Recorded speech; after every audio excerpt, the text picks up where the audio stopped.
Sanders. They can. Don't pretend. The only black man who is more Pretentious? uppity and pretentious as Harry. I doubt that very seriously. Came here one time. He didn't have ice. No ice. Ice shamed me. His glasses weren't even that clean. Had to re-clean them. My God, the carbs in this thing just going to go right to my hips. Right to my hips. I don't even know half these people. I still want to know, when you did that with all those black people in the room, that slow-talking so-called priest, how could you stand to wait for him to finish your point? Who was it? I can't remember. His name is Nuri Muhammad. He and I actually have known of each other for a very, very, very long time. But we have never interacted with each other. So think of your WWE wrestling. We have the two wrestlers that eventually they're going to collide. It's just a matter of time as to when they actually do. Almost kind of like go back to the golden days of wrestling, like your Hulk Hogan and Randy Savage. They just never met for the longest time until they did. So it was a slow boil to apocalyptic. It was a very slow crawl to skipping to Gamora. Let's put it that way. Oh God, yeah. Nothing like going after. And listening to him, it took me a while, but I figured out his character. It's like Nuri reminds me of the black guy in Chasing Amy, who's at the beginning of the movie when they're doing the whole thing about intergalactic gentrification. He's a comic book writer. Oh, yeah. He's like, what about Lando? What do you mean? Lando was a black guy. He was a Vulcan. He was the second Death Star. It's like, why is it every time I start somewhere, some white man got to bring up Jedi? The worst of the field is because my beautiful Darth Vader, deep down inside, is a crusty old white man. They saying we want to be white. Then Jason Lee says, well, don't you? And the guy comes out the gun and starts firing. It's all part of just the big thing that they do at the beginning. Don't you want to be white? I just assumed that was what everyone wanted. Mm-hmm. Why would it be any different? It's like a flesh-colored phone. Yeah. Oh, God. Like, whose flesh are we talking about? I couldn't believe. Did you see Nokia's releasing that old school one from the one with the changeable covers? Dang straight. They're tired of smartphones. They want to go back to analog. Security it's reasons. Different. Security, and I just want something that talks. I've when you get through all the security vulnerabilities of an Android, the Android operating system is like, I just want to make a phone call. You don't think they don't have access to that network too? But here's that's not the thing. It's that you put so much stuff onto it. Oh, gotcha. So you know what? Because it's there. I store nothing nowhere that I don't have a backup plan if somebody else gets their hands on. If it is that important, it is not stored electronically. No. That point. But what would it that's be? That's why I learned how to write cursive. That's like Da Vinci's mirror writing today. Actually, the cheat sheet that I write that is very profitable, all the cheat sheet notes are in pen. They are not saved on the computer. Oh, not the ones you publish. Right. I mean, the published stuff ends up online, but all the notes that go with it. You should double charge that. It's all mail it to. It's all written people. down. Man, for a premium membership, I'll mail you the cheat sheet. Yeah, it's like notes. A ledger. Yeah. So you can't hack it. You can't get into it. Nope. It's like, I'm in his iPad. It's Al Capone. There's no cheat sheets here. Yep. And by the time you write it down, it's like, whatever. You could have just bought it. Joe Friday would be proud. Joe Friday. I feel that same way because all my password manager, it's a little black book in my back pocket.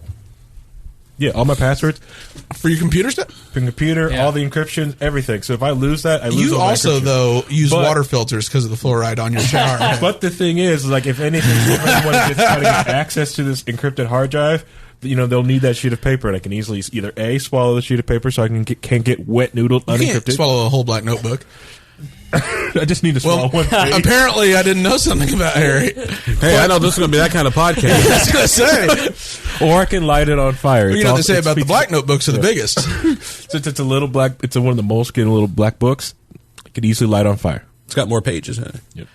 You use it a lot? Yeah, I write all my passcodes in it. Do you use it for anything else, like ideas or anything like that? No, he has no ideas. No. I bought one of those ones thinking like, oh yeah, I'll just like put down my, I'll write down. Never, not once. I use Evernote or like a voice note. And well, I used to like write ideas and do work off a checklist from that. I was with Jack Bate, and he won Crane Bay, Crystal Food Service. That guy that runs that company. He got your hurricane, baby hurricane. Yeah, thing. he got me to use the notepad. It was like write everything down. Just write things down. Put it in your back pocket. Going live. All right. Where? On just in our private Facebook group. For paying members. Yeah. We charge money now. Congratulations. Yeah. About time. Making $800 a month. You stop whoring yourself out? Yeah. No, you started whoring yourself out. That's exactly right. Nudes are $100 a pop. There you go. I've got a nudes girl. She sends out nudes. Chris Spangle, Pornhub.com. Right. Oh my God, we should get a verified Pornhub account for the wall. Yep. And then just for the SEO purposes. Nice Wait, what's tagline. this? Number I thought it was a one podcast. podcast on Pornhub. That's a hell of a way to advertise. I just feel like we would be the least popular podcast on Pornhub. Oh, yeah. I'm inclined to disagree. Unless you just like flexed your calves and it was only calf-only I see videos. some chubbychasers.com.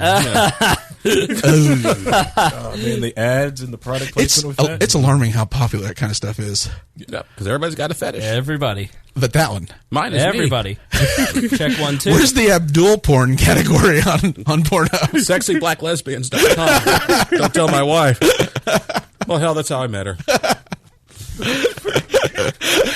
She was on my email list. All right. Oh, by the way, 8 years. Since what? Anniversary. Oh, wow. That's Today? That's a lot. Tuesday, September 5th. He was there. Yeah. Who would have... I won the pool. I definitely did not think that Abdul would be married longer than I would. Really? Oh, well. You meet your ex-wife? Yeah. A lot in common, did you? Well, that's a good point. Abdul, can you hear anything? Nope. Was he your best man? How about now? Now I can hear you. All right. Is that good volume? Turn down just a little bit. Okay. You young people are going deaf. No I wonder. know. You guys are all deaf by 35. Was Abdul, was he your... I was in his wedding. I wasn't the best man. No, my brother was. My Oh, brother. oh, yeah, you have My to. brother appointed himself best man. you kind of have to. No, I don't have to. My mom didn't pick her sister, and it created a grudge forever. Oh, well, see, my brother and I are not petty like that. See, my best man was actually my best friend from college. Yeah, well, yeah. Johnny. You Yeah, do now you my have any brother brothers? was... one of my brothers was in my wedding. Oh, but you have multiple brothers. So that makes it easy. You see, and everybody who was in my wedding was from a different life experience. Like college, Germany, work. So everybody represented a different... But then again, the wedding Stereotype. party... Actually, the wedding party was more my wedding party than my wife's. So my wife only had like 3 people in the wedding. And then how many... Everybody else was mine. Did you do 2 groomsmen per bridesmaid? No, it was 1-to-1. But it was, so just 3 and 3? no, we had like 10? Oh, yeah, you had a lot. A lot. Yeah. I had a 400-person wedding. Yeah. Well... Big wedding. Yeah, well, because you were already on WXNT by then, right? Yep. So, I yeah. had my wedding sponsored, too. And yeah, he did. And then Oh, my God. And then right Swear to after God. that, Sam and I went to her 10-year reunion or something like that. Remember when you didn't want to go to her birthday / graduation party because you were helping a 21-year-old with her Tumblr?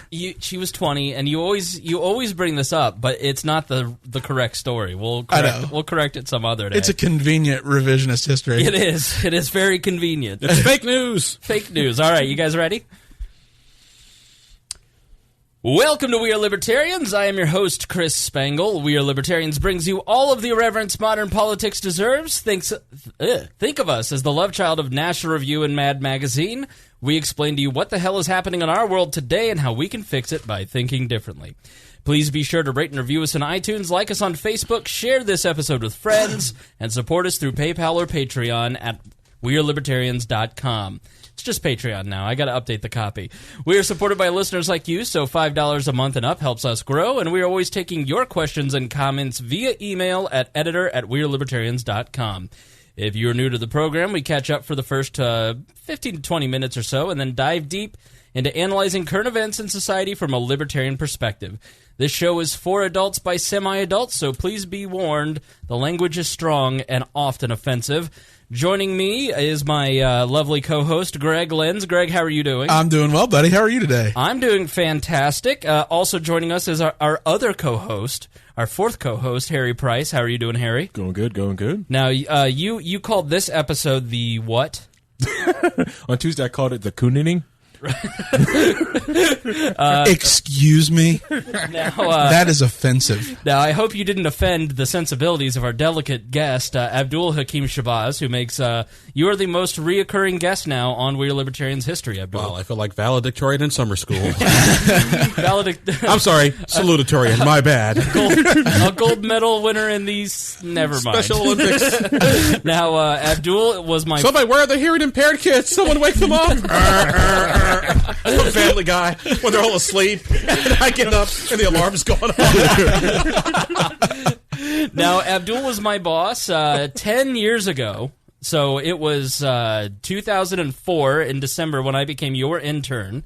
And then you tortured me for the next 4.5 years. And really, since then, so for 13 years now, it's hard to believe that you've been here in town for 14 years now. I agree. I know. Because that was not the game plan. A black lawyer from Chicago who has a Muslim name. Who eats bacon and smokes cigars. And makes Jeb Bush look like a counter-revolutionary. Yeah, like, again, pretty is much. Mr. Establishment. Right. So Abdul-Hakim Shabazz joins us. He is the proprietor and founder of IndiePolitics.org, which is really the only place to get news on politics in The Indiana. award-winning Indie Politics. What award did you give yourself? Actually, no. It was the Indiana Press Association Best Columnist. Really? 2 years in a row. Congratulations. That's very prestigious. How do we buy one of those, Greg? We only get into Trump, things and Right. the occasional Ted Cruz event. That's basically what we're I got to limited meet to. Mrs. Ted. Mrs. Ted. Mrs. Ted and I hung out. Actually, ever notice how Ted Cruz looks like the Ed Grimley character from Saturday Night Live? He looks exactly like him, yeah. All you gotta do is just put the checkered shirt on him and pull his pants up to his nipples Did you ever see... and put him on Wheel of Fortune. Oh, Ted. He could flawlessly blend into Wheel of Fortune. Like that is his support group. Yeah. Good old Lion Ted. As Dad killed JFK. He did. Now, Abdul, do you have any conspiracy theories that you subscribe to? I do not believe in conspiracy theories. I never do. Because Okay. you are attributing a certain amount of acumen to people that does not exist. Okay. For the perfect example, and you were with us, remember back in 2007, the May primary, when Beth White had just got elected and taken over and the polling places didn't open and Yeah. people got disenfranchised. It was just a complete cluster truck meltdown. It was not, yeah. And people were calling in saying this was a conspiracy to disenfranchise Republicans and blah, blah, blah, blah. Right. And I was like, no, folks, I hate to be the one to disappoint you. Never A attribute... classic walks a bold path. Sorry Unique about that, and everybody. true. Same difference. Yeah. Never attribute... Literally just like the old show. Yep. Nothing's changed in 13 years. Except you're awake. and on time. So, yeah, I mean... Never attribute to sinister and, conspiracies what can be explained by mere stupidity. You've had a first-hand experience with that here lately with someone you've had to disavow that you had previously allowed in the Abdul Yes. universe. As you all know, I'm a big believer in free speech and open debate and, let people just have at it, and I'll put up with a lot. Right. I mean, a lot. I mean, right here. Yeah. Hello. But you are right. A certain individual who shall be dominatrixless. Melissa batshit crazy Could be Donna. Donahue, There you go. right? There you Yeah. go. No, we talk about her all the time on the Big show. Bird. Yeah, Big Bird. That's That- an that insult. big- That's an insult to Big. That big cow Melissa. More like Mr. Snuffleupagus. Real only exists in your imagination. She wrongly claims that we made a meme calling her the Jurassic cunt, and I didn't make the meme, and Greg didn't make the meme. No. And so she continues to smear our good name. I have a rule that I would never use that type of language to describe another human being, but you want to talk about the day I came close to making an exception? Uh-huh. That What'd she do? she went after, I want to say she went after a very good friend of mine, a fellow reporter, Mary Beth Schneider. Right. Who's a longtime reporter for the Indianapolis Star. We do Channel 6 together, Yeah. panelists. Mary Beth and I have known each other since I got here. Love Good her to death. reputation. Good reputation, always fair. And Melissa went after her, and I thought that was just over the top. I was Right. like, you know what? Because the media people, we're like the NATO alliance. You attack one of us, you attack us all. Mm-hmm. And Right. so the United States had to step in to help my friends in Germany. Right. That's a very good analogy. Now, who would she be? Melissa? Yeah. No, oh, Kim Jong-un. Okay, the Hermit Kingdom. No, because he's got at least like a nuclear weapon and is dangerous. Right. She'd be more like the dictator from the Slovenian Republic. Yes, the unrecognized by the UN Slovakian Republic. Yeah, you're like the DDR. She's It's basically just a bunch of oath keepers off in an area no one wants to visit. You know where Borat's from? Exactly. Right. Krapistan. Yes. I don't know if you've seen Borat lately, but I watched it about 2 months ago. I accidentally purchased it with a coworker's credit card, which is the best way to buy a movie. And it holds up. It is hysterical. Oh, such a great there's movie. a elected member of the United States House of Representatives speaking in tongues at a tent revival. How could it not hold up? Yeah, that's about right. Yeah. So, Eventually, reality does become fiction. Yeah. So- that really was foreshadowing to the Trump phenomenon. More like foreskinning. But now, this program had Melissa on episode 116, and at the time, we were friends, and we had been friends for about 10 years, and then we chose different sides of a gubernatorial campaign. I believed that the person who ran, who had the best Libertarian Party results was the better candidate than the guy who had been arrested for spousal abuse twice. So, and she was like, nope, he never really gave a good explanation. You can go back and listen to some of those episodes and hear the explanation, but she just made it nastier and nastier. And listen, I let it go and let it go and let it go. Greg, you don't let things go sometimes. You turned on her, and it was disgraceful what you did. Well, I'm pro-bullying. That's not most people are against, cyberbullying and bullying today. Not me. I think it refines the character in a way that, accommodation and tolerance doesn't. I'm not necessarily a big fan of bullying, but some people just got to smack the shit out of them. Physical violence, not bullying. You were there in 2007, as was I. I was the person, because I was your producer, I had access to so many people, and I was the person who put together a lot of the people that were at that first meeting that she takes credit for. And just so the audience knows what we're talking about, back in 2007 was the genesis of the property tax crisis in Indianapolis and in Marion County, where the property taxes, the assessments had finally caught up and they were going through the roof. Right. And literally you had people who were, 20, 30% increases in their property tax bills, and all hell was getting ready, to break loose and unfold. And just to give you guys an idea how big this was, this is all pre-social media, so no Facebook invites, no e-bites, no none of that stuff. Yeah. 1,000 people, just through word of mouth and a couple of blog posts, showed up on Monument Circle on a Sunday afternoon to march from City Hall to the Capitol building to protest their property tax bill. That's way harder than a like and a share. And it's work. I know. And they actually showed up mad as hell. And did something and about not going to take it anymore. There were at least 3 or 4 big, really the first Tea Parties. Yeah, the culmination, or the predecessors to the Tea Party arrival. And to give her credit, she came up with the idea of dipping a tea bag in the canal, and really it was the Indianapolis tax protesters who, in my view, were the first Tea Parties here in that era. Because the first rally was actually done by former congressional candidate, soon-to-be current congressional candidate, again, Andy Horning, holding a rally outside the governor's residence on 46th and Meridian. Andy, an author at WeAreLibertarians.com. He's in the feed if you go back and listen to Andy. His message hasn't changed. The most well-known libertarian candidate in Indiana politics, in my opinion. Because he's been doing it so long. That's what I mean. Right. Like, he's just that guy. He's kind of like the Indiana Ron Paul.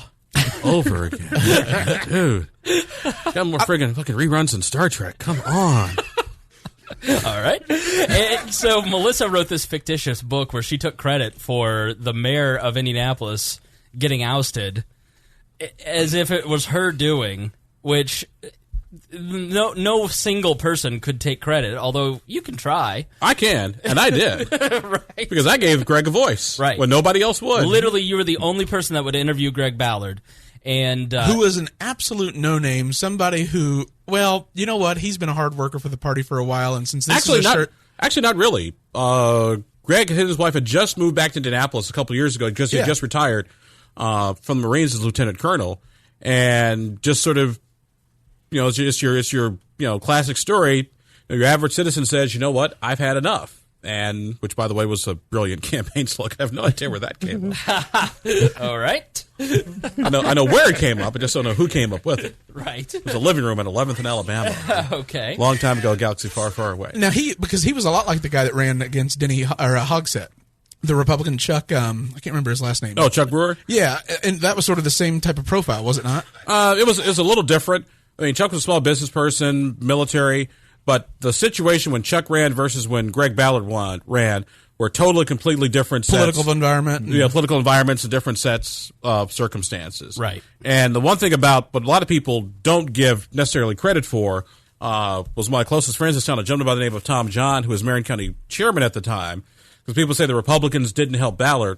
Well, actually, they did, because they focused on the council races, saying, hey, if I can get you to vote for a Republican councilor, you'll probably vote for a Republican mayor. Yeah. But also something they did, too, was... He sees me rolling my eyes. That's why he's talking. Because I was actually there. And one of the things they did, which really worked, was in certain council districts, they did not run a Republican challenger. In certain African-American districts.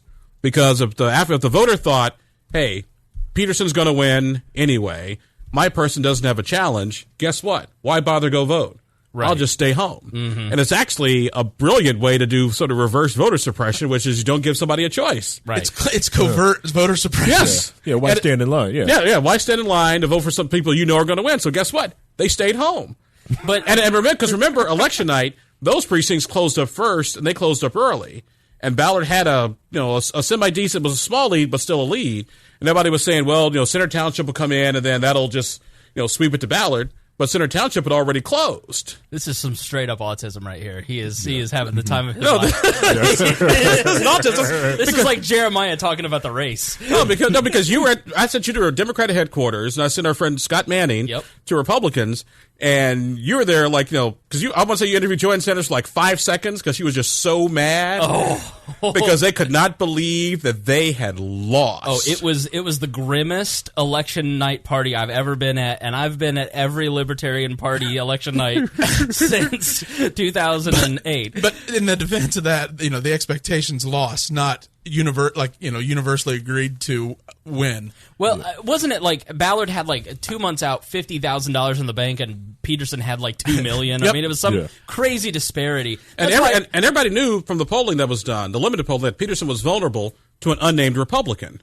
But the problem was when you put a name next to it, then Peterson did, he did relatively well. And the big names at the time, people like Susan Brooks, who was a U.S. attorney, people like Carl Brizzi, who was a Marion County prosecutor, Murray Clark was a former state senator and state chair, and Ike Randolph was a city council member. They all took a pass. Yeah. Because they all thought Peterson, he might be vulnerable, but he still got $3 million. Sure. And they're all my friends. I love them to death, but nobody had the cojones to step up and do it.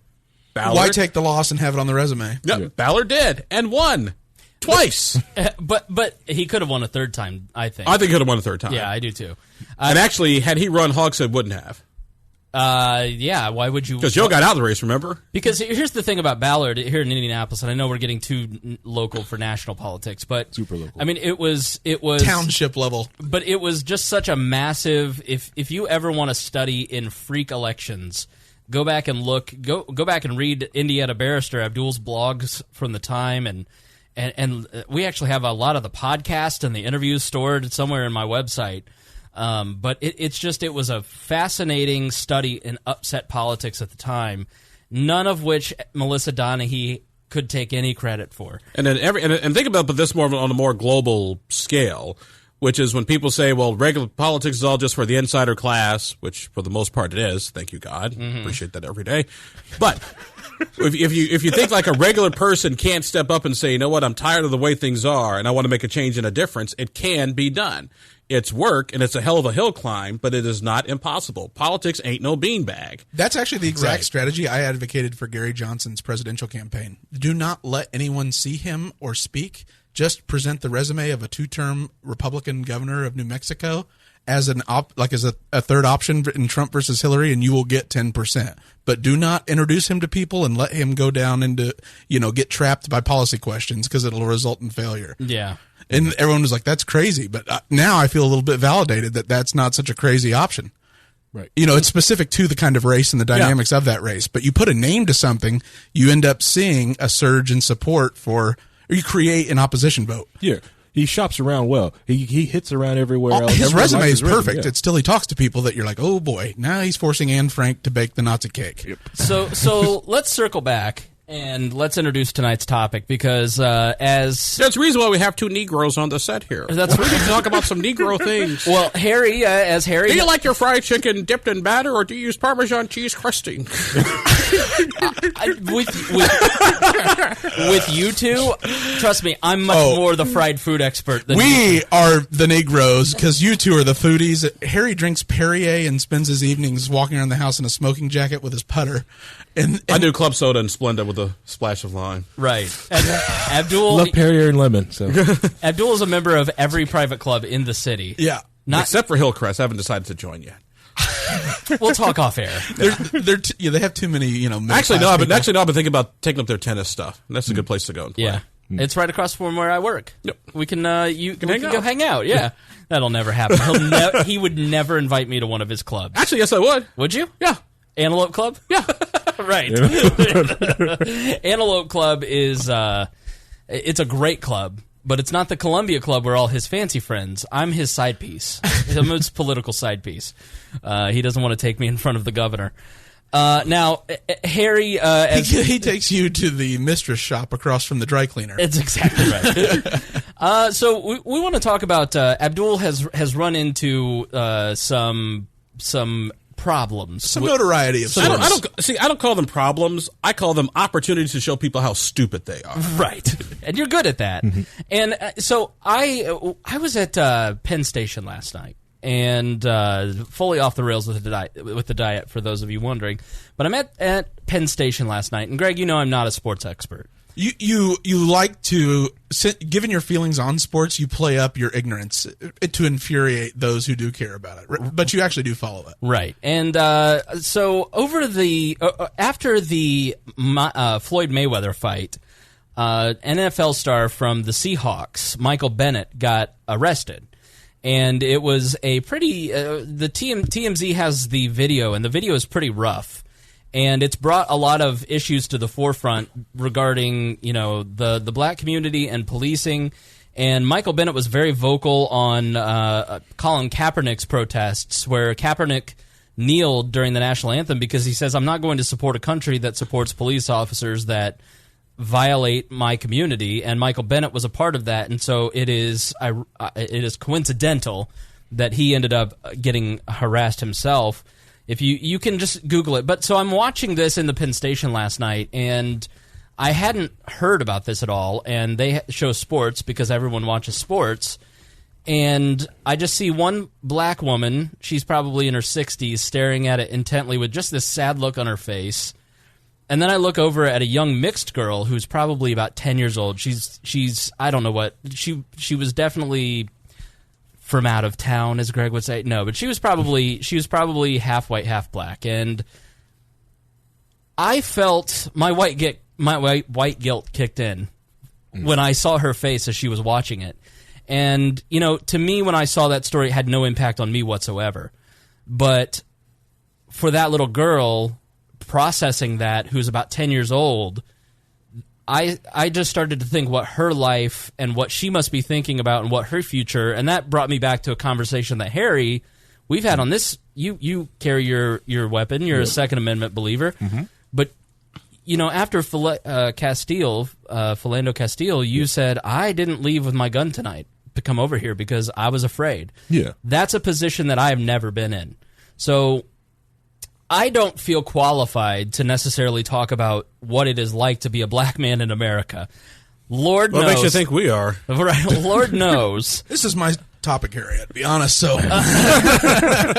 but it is right up at the forefront of societal discussion with things like Charlottesville and Antifa coming out and the alt-right starting to rise. Mm-hmm. And these various groups like Black Lives Matter starting to bubble up. And this show, we invited Abdul on when he received another award. Yeah. This time not from his peers, but from the local Black Lives Matter group. Black Indie Live group or something like that. Right. The Black Liberation Theologists of Indianapolis. The BLTs. It's the BLTs. The BLTs. No mayo. No mayo at Just all. Nutella. Now, Abdul, you were voted in the top 5 what? Number 3. Number 3. No, I was number 4. It was Real House Negroes of Indianapolis. Yes. is what it was. That's and I got, actually, I'm not quite sure if number 1 was the top one or me as number 4 was the top one, because you kind of built a list. Yes. And so I wasn't quite sure if they were saying number 1 was the best one or me number 4. Because number 1 was my good friend Reverend Charles Harrison, who spends his days, trying to keep people alive. He's an amazing man. Yeah. A community policing and oversight organization. They mentioned Jason Whitlock from ESPN, who they hate and can't stand. The one young lady who also, Sage Steele. ESPN reporter. Yeah. And me. So I was number 4. And what did you do? I mean, what did you ever do? That's what I'm trying to figure out. Well, I know what I did. I just didn't buy their bullshit. I called them out on it. That's what it was. And then, you see, unlike people like Jason Whitlock and Sage Steele, who have real jobs and who the hell are these people? I don't care. Just move on. And Reverend Harrison was out trying to keep people alive. Mm-hmm. He was praying for them. Yeah, me. Hard. I got time to kill. You know what? I'm going to take the bait.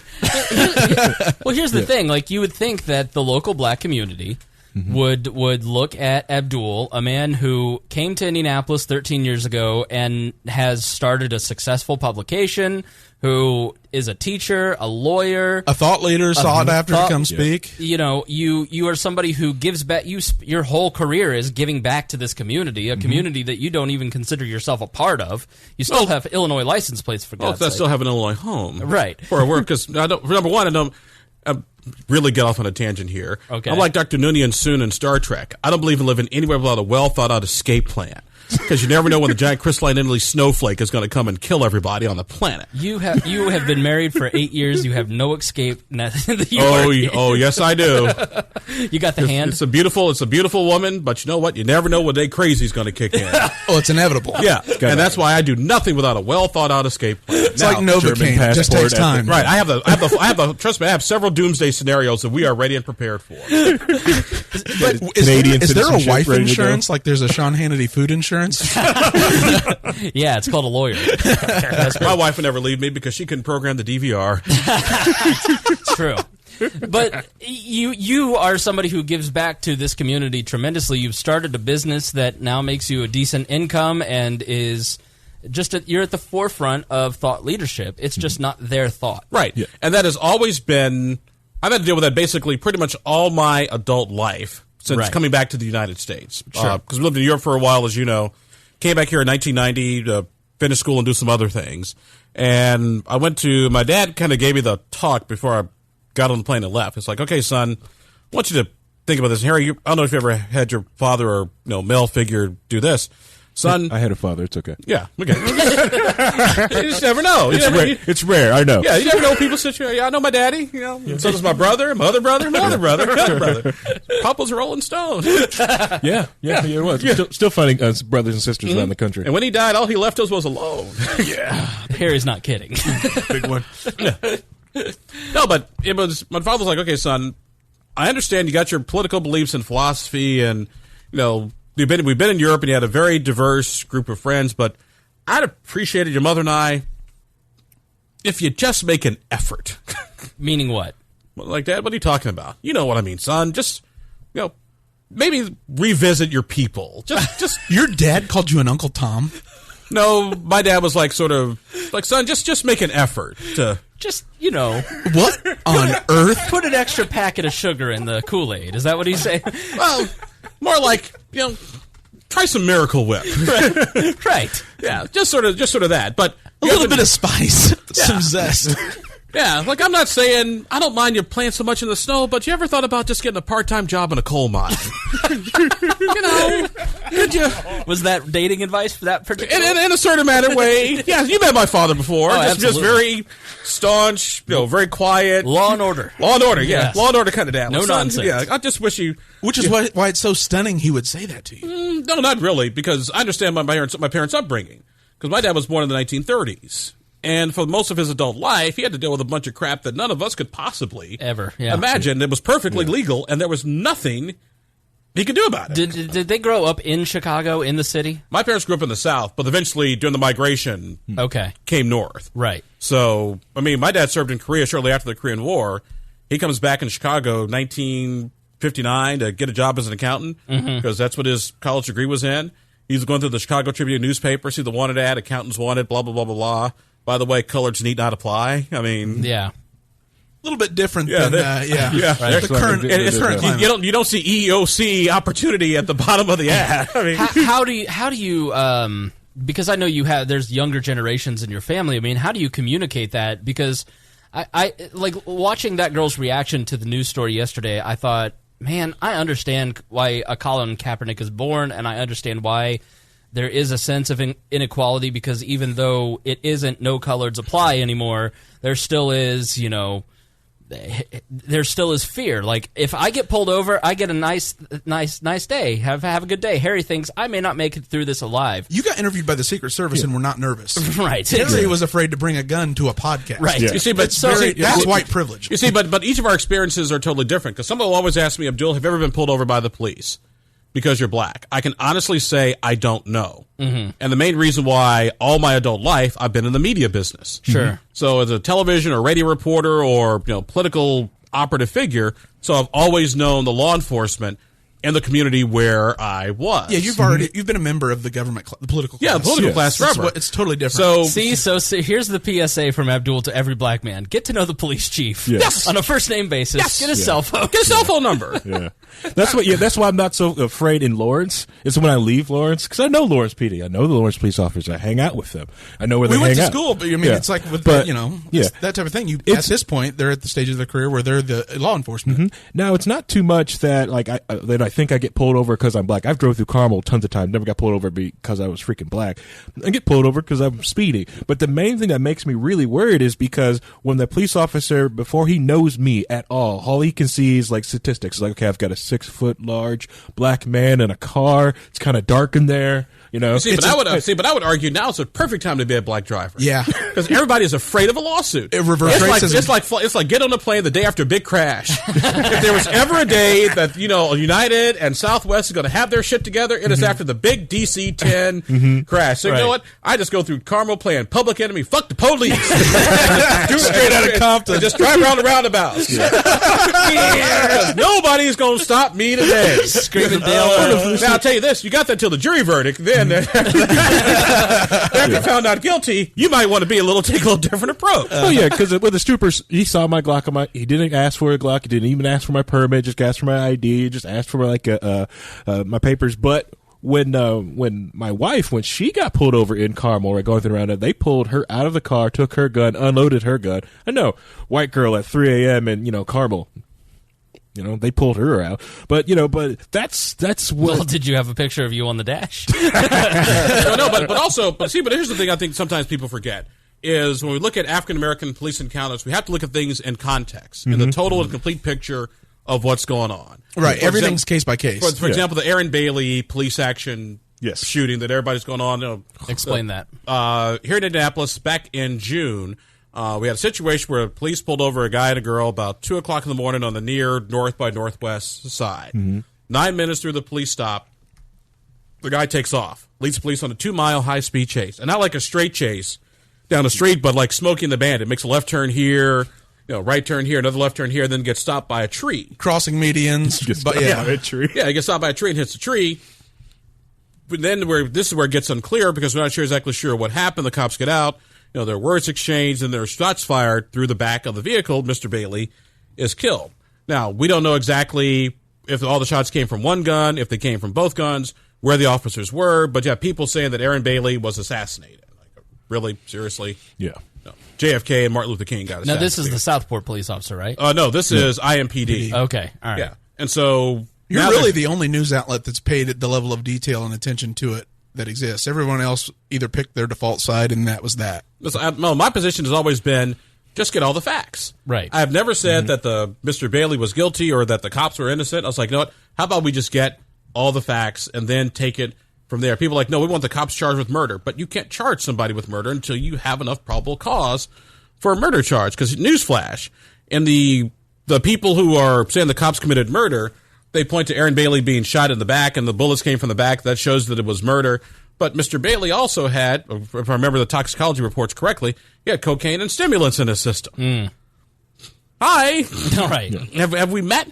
And so it's context, and I will still maintain to my dying day, had Mr. Bailey not, when Mr. Bailey fled the scene, this would escalate it to an entirely different level. Well, yeah. Because you take off in the car during the traffic stop. Correct. We're not saying the cops pull up to the corner, everybody kind of runs and scatters, and then cops start, open season. Right. No, but during a traffic stop, lawful stop, you take off and drive. You've now escalated this to a whole different level, and you bear some responsibility for the consequences that are about to ensue. And you've created a public threat. Right, Because yeah, you might risk hit someone lives, else. yeah. instead Because of a when you got tree. pulled over, did you take off? Oh, no. Yeah, good. No, and you know what? That's why you're still here. I pulled over, turned on the interior lights, Yeah. had my papers ready, and just sat there. Now, some people will say that, Good morning, Mr. Officer. Would you like a Perrier? is there a problem, officers? This is my wife, Lacey. No, but there's some people say that African Americans shouldn't have to talk to their sons about encounters with the police and how to stay alive, et cetera, et cetera. And I would say to a certain degree you're right, but you should have that conversation. I mean, my father, we grew up in Chicago, made it perfectly clear. Matter of fact, when we grew up on a military base, he's like, if there is a problem or an issue, do not argue with law enforcement.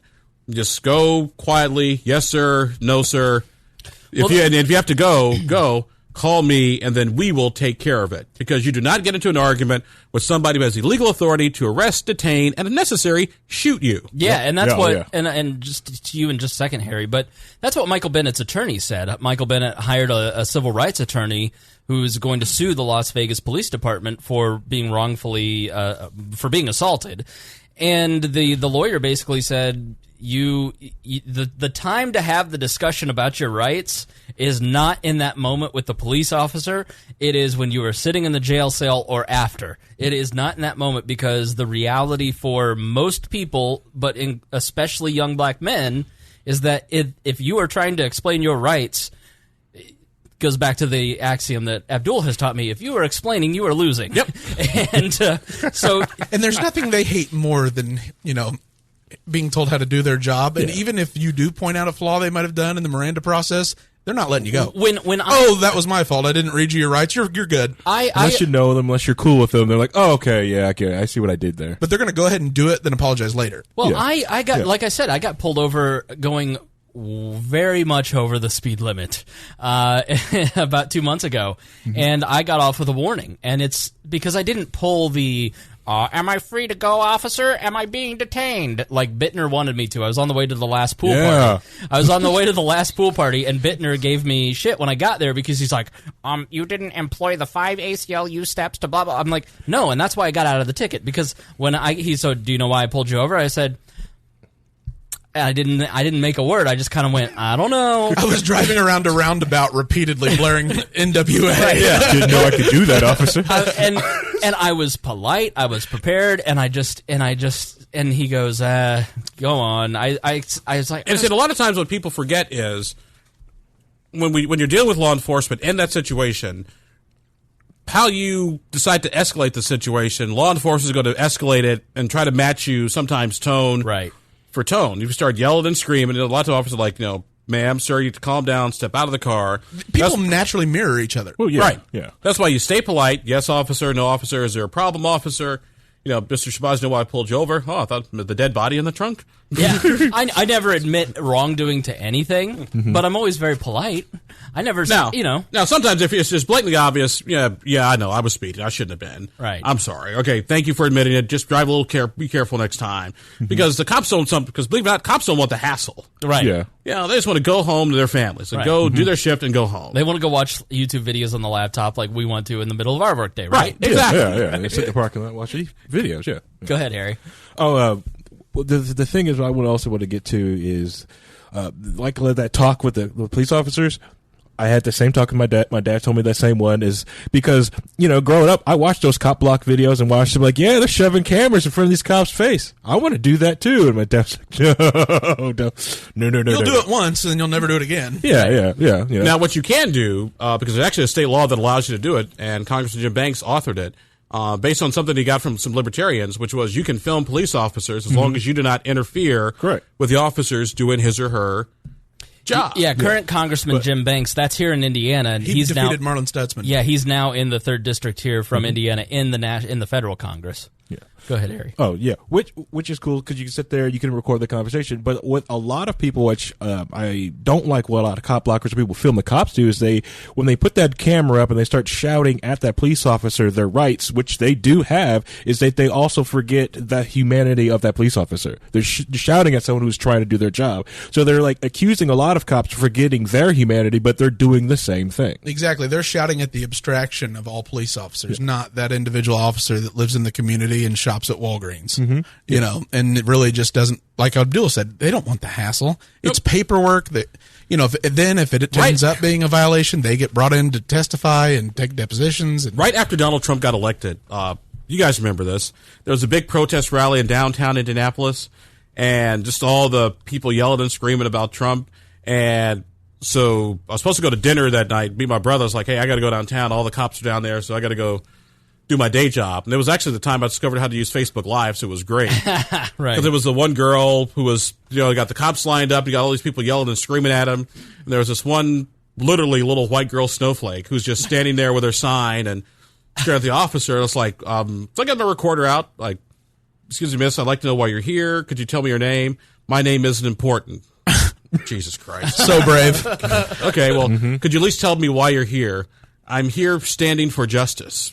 Okay, whatever. Okay, why are you staring at the police officer? I want him to acknowledge me. Well, I think he knows you're here. Right. Because the cops on horseback, and they're all just yelling and screaming and everything, and the cops just exercising all the restraint in the universe. So the one actually smacked my hand and knocked my recorder on the ground. The cop's like, Abdul, you want us to arrest her? Really? Because they was like, that's battery. We'll arrest her for it if you want us to.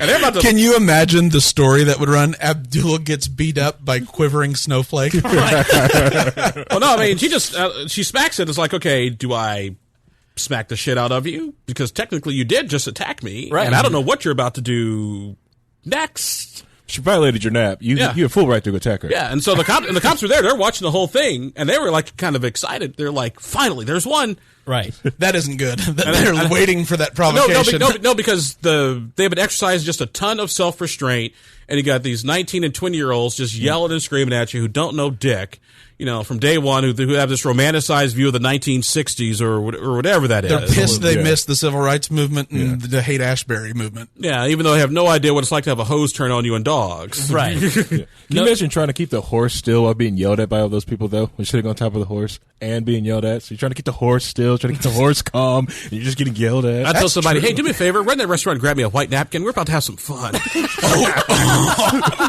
Oh, boy. Was that a hood reference? Yes, it was. was. For our the slower member of our audiences. Now, You don't want, Damn it, put holes in these things so we can see through them next time. Now listen, nobody's saying they don't appreciate what Marsha did. It's one of the best scenes in the Django Unchained Ever. But Next time, hoods. But I want to go back to the question of the younger members of your family, because there is that romanticized vision of the 60s, but you being somebody who is... Now see, Abdul, this is not a real radio station, so we have a cat that jumps up on the table, and she likes to put her asshole towards the camera right in the middle of the show, so I apologize. We used to do that, too, when we... Yeah, I did. Every time Mayor Peterson came in, I just showed him my asshole. Don't worry, it's a sign of respect, Mayor. Yes. So put that down, please. Weaponized assholes on the table on this podcast. Now, so you had the benefit of having a father who could say to you, focus, Harry. I know there's an asshole in your face. You had the benefit of a father who could relate the 1930 story of no colors applied. Right. And so that is impactful for you, but how do you pass that from generation to generation? Actually, it's quite easy. And get them to understand. And we did this during the presidential election. My father voted for Donald Trump. Yes. Be surprised. Actually, it didn't surprise me because I asked him, Dad, well, why did you? I had a theory. He was like, son, because Trump is going to bring these jobs back so these young brothers can get to work. It's a total bring the jobs back from overseas. And that is the crux of what his worldview is that economic a lack of like lower entry level economic opportunity is the largest driving force behind all this discontent.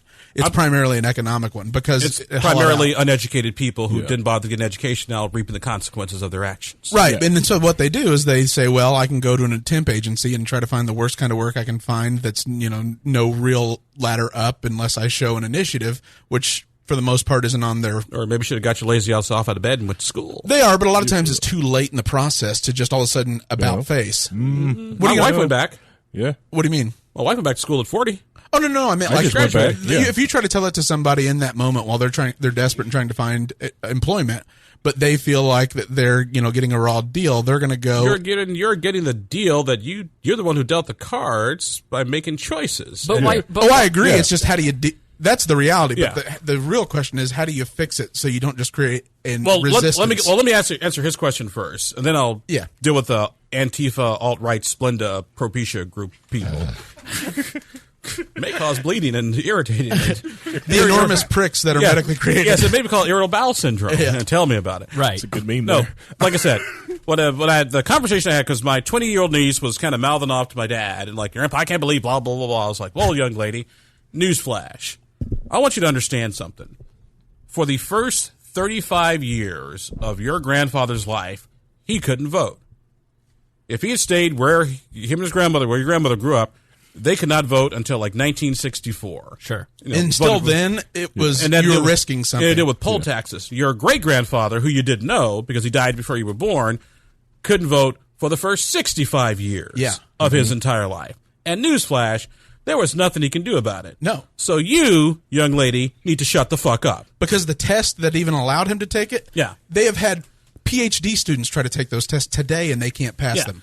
And so by doing that, I just said, like, that's the end of this discussion. And she accepted that or no? Yeah.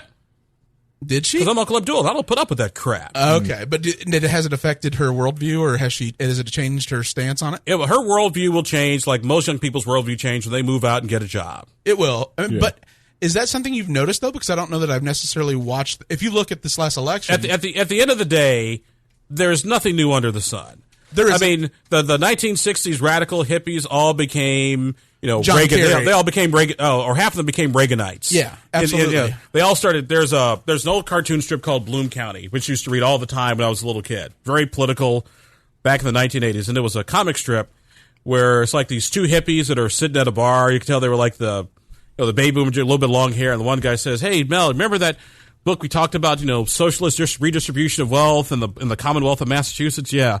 Well, I broke out. I was like, why don't I write a book about it? So I broke out the old Royal typewriter that I bought in '64 and cranked it out, and it's a bestseller. My accountant says with Reagan's new tax code, I'll save $40,000 this year. What's a liberal to do? Yeah, no, and one of the Bloom County characters says, "Hey, order me another drink and put it on his tab." No, they all went and got rich, and I found the easiest way to get people to change their mind is when they start making money. Yeah. All that other stuff goes out the way. Here's a movie. If you haven't seen it, go rent it. Or actually, you should be able to find it on Netflix or on YouTube. I'm Gonna Get You, Sucker. Oh, it's a Keenan Ivory Wayans film, and you'll know what I'm talking about because who are they? It's based on those old black exploitation films of the '70s, right? Where the guy goes away to the army, comes back home, neighborhood's run by the gang members, so he finds a group of Vietnam vets or whatever, and they it's like Walking Tall with The Rock. Yeah. Basically, Walking Tall is based on old black exploitation. Yeah, the remake. Yeah, and so early in the film, the guy Keenan Ivory Wayans who comes back from the army. The whole neighborhood's like shot to hell, so he goes to like the Black Liberation Army place. Right. And the guy comes out, and first of all, his wife is Jan Brady. He's got all these pictures of Malcolm X and Stokely Carmichael and Eldridge Cleaver on the wall. And then he says, "Hey, would you like something to eat?" Like a bean pie, which is even more subtle humor. Yeah. And so Keenan Ivory Wayans says, "I don't understand. Like, can you go with me down to help me take back the neighborhood?" He was like, "I'm sorry, I can't do that." Like, well, what happened? The Black People's Liberation Army was 10,000 strong. It's like, well, remember that day we went down to storm the government building? Yeah, they were hiring that day. It's like, what? Yeah, they were hiring. The brothers wanted justice. They walked away with jobs. Right. That white man is something else.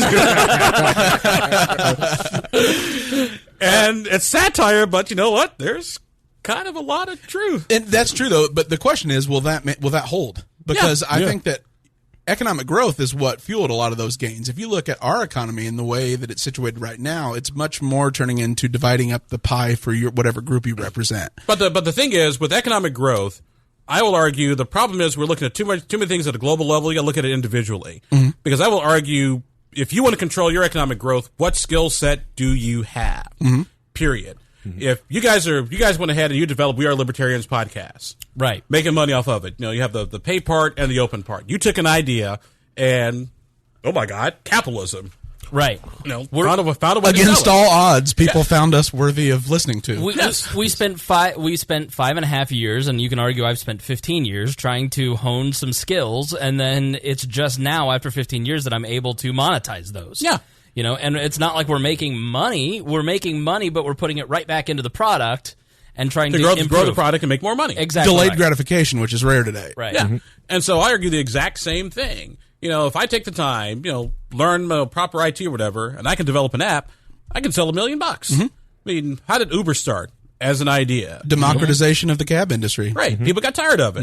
I mean, when was the last time you went to a travel agent? Oh, exactly. Or a bank teller? Because technology 2 has years. changed all that. I think what you're seeing and what part of the economic anxiety is because, okay, for those of you who are listening, there's an old movie done around in the 1920s. Remember it from film school. It was about these French soldiers in a German prison camp, and they were kind of divided by class. So the enlisted men, they had to eat in the mess hall, but the officers got to eat with the German officers. And the French colonel and the German colonel, they had their own private dining area. They ate together. They ate dinner every night because this is gentlemanly, Very civilized. rules of war. Right.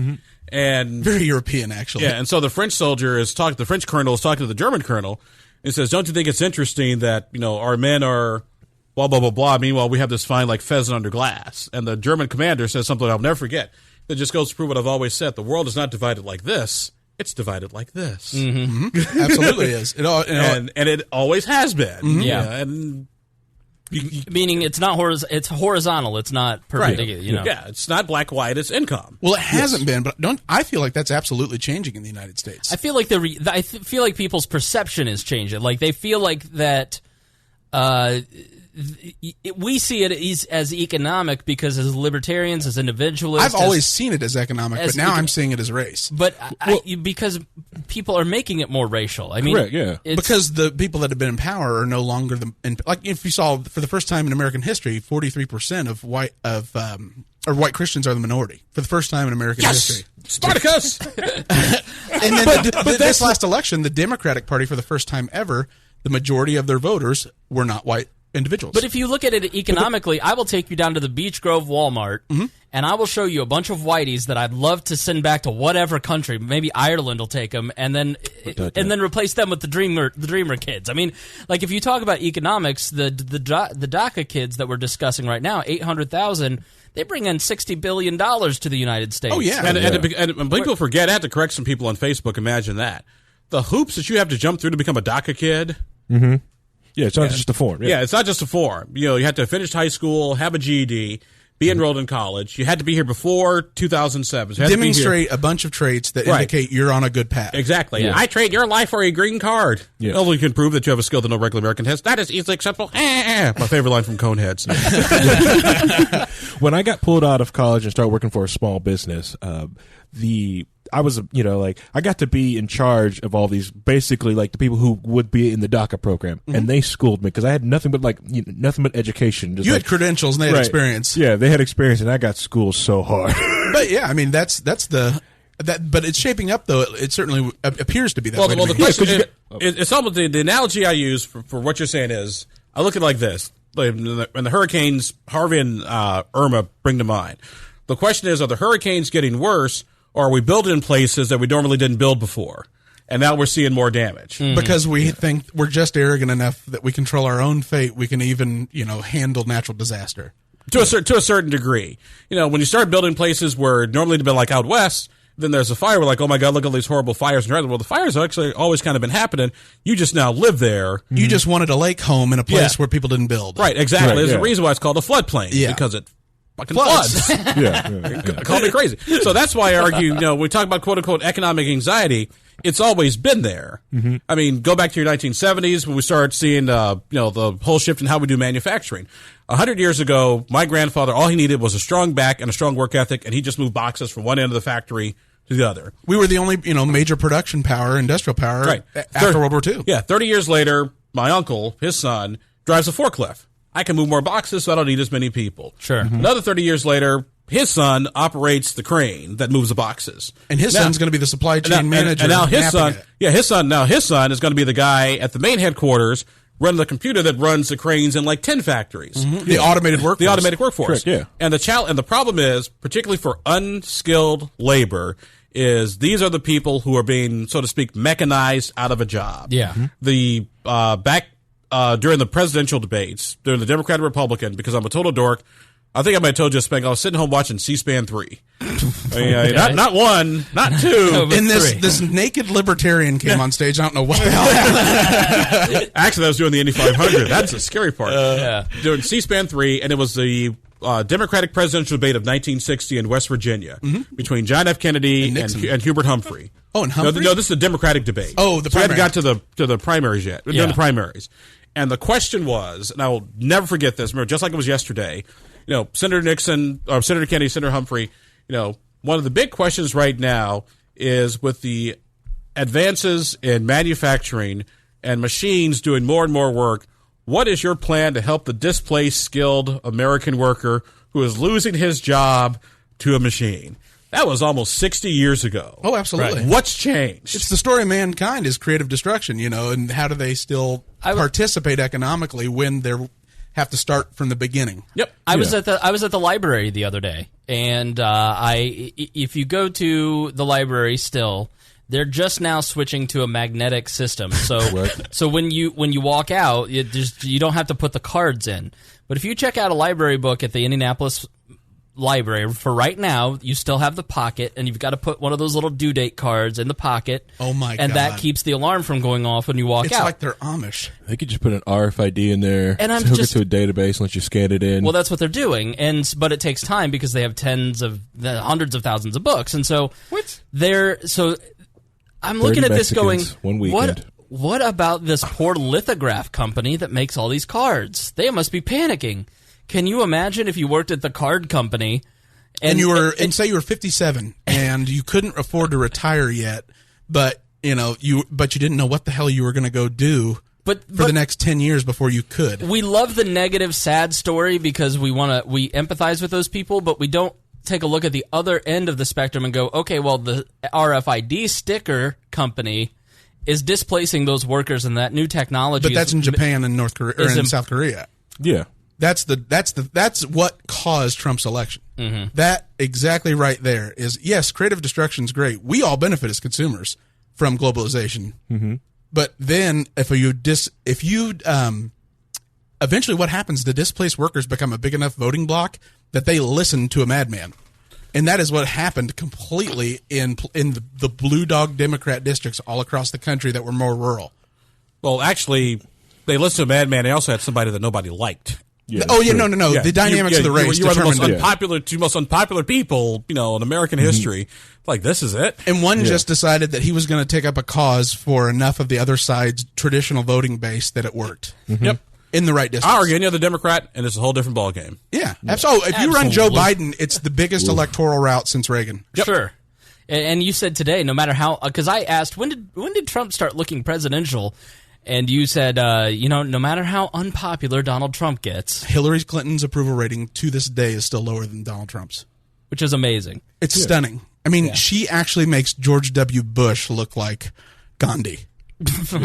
And what she did to the Democratic Party is like watching it splinter, watching all these Democrats just like freak out about it, like at least for the national level. The political parties, like what we're seeing is just the phenomenon is just the breakdown of the existing or the model that both parties used. Yeah. Republicans were conservative. Nobody should have expected this model to last forever. No. Because even the Democrat and Republican parties, as we know, used to be the Democrat-Republican Party. Right. Then they had to split over a whole slavery issue. And the Whigs became the Republicans. Does anybody still remember Whigs? Yeah. Yeah. Because Thomas Jefferson would not be a big government progressive in the Democratic Party ever. Nope. He was antithetical to that line of thinking. Mm-hmm. And yet they love to trot him out as their most brilliant mind that's ever inhabited their party. My favorite movie is still, though, Jefferson in Paris, when Sherman Hemsley and Louise go up the Eiffel Tower. It's awesome. But I think that does say a lot, though, because the parties they had to change because their model no longer worked with slavery. That became the issue that caused them to split in American politics to change. And I think what you're seeing is the Republican Party traditionally has been philosophical. That's their thought, that they are a conservative, philosophically driven party.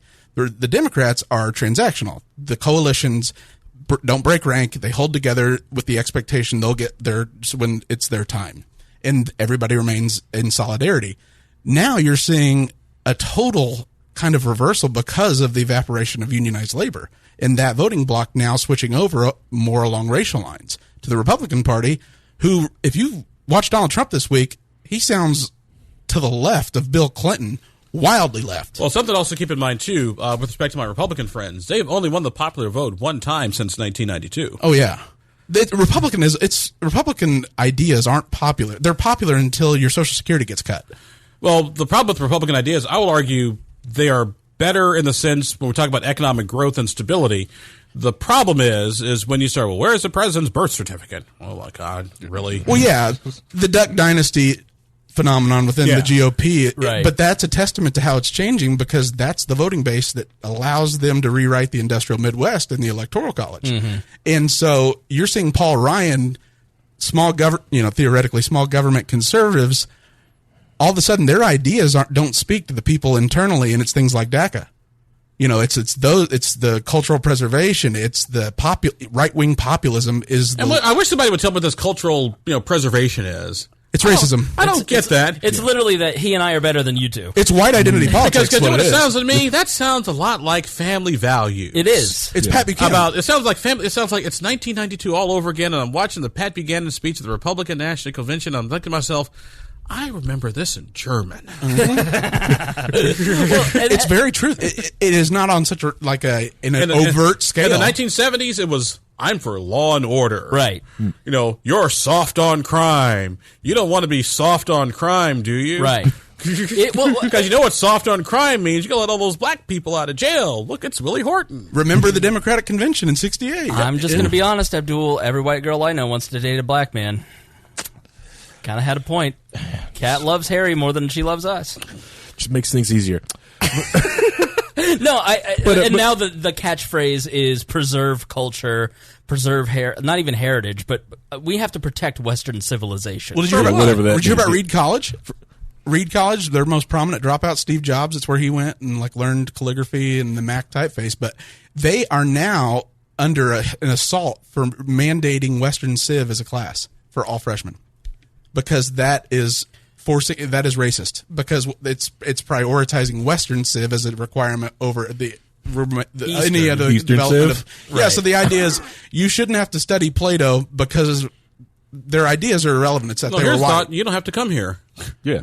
Right. Yeah. There's other places you can go and never touch Plato. This is one of the most liberal institutions in the country in Oregon. I mean, for Steve Jobs, ate apple. He went on an all-apple diet when they were there. You pick your own major. You can take calligraphy and all these different weird somebody things. who teaches, here's what I tell my students on the first day. Ladies and gentlemen, I do not believe in safe spaces because real life is not a safe space. Mm-hmm. Oh, you are a walking nightmare for any public institution you're ever attached to. Yep.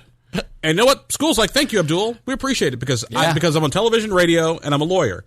And I tell my students, you want to argue, feel free, but I do this for a living, and you will lose poorly.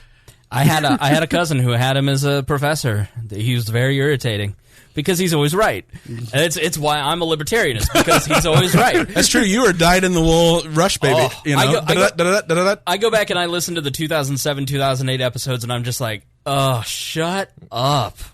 Shut up, you. You're so stupid. All he's doing is just impersonate me. Well, because I would just say the dumbest conservative rip-off ideal and then just chime in like, excuse me, trying to have a conversation here. Did not ask you to chime in. I wasn't good at being quiet. And that'd make a good bonus episode. I just want you to know you failed in that department of teaching him to be quiet. Well, nobody's perfect.